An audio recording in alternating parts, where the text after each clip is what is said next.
2 பேரும் உரசி தான் படுத்துட்டு இருப்போமே ஒழிய விரிசலா படுத்ததே கிடையாது.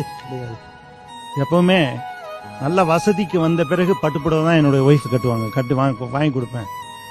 ஆஸ்பத்திரி அழைச்சின்னு போனதுமே அவங்க ட்ரெஸ்ஸை மாத்தினாங்க.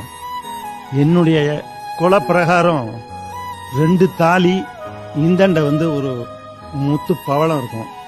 அது இல்லாம இன்னும் சில காசுகள். அவளுக்கு கொஞ்சம் நகையில ஆசை, நிறைய போட்டிருப்பாங்க. ஒரு தாலி கொத்துக்குள்ள நிறைய இருக்கும்.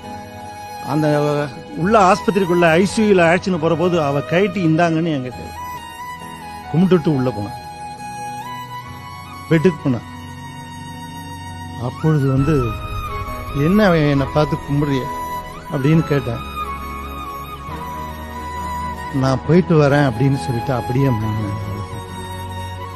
எனக்கு அந்த ஒரு பெரிய பாதிப்பு என்னால ஜீரணிக்கவே முடியாத ஒரு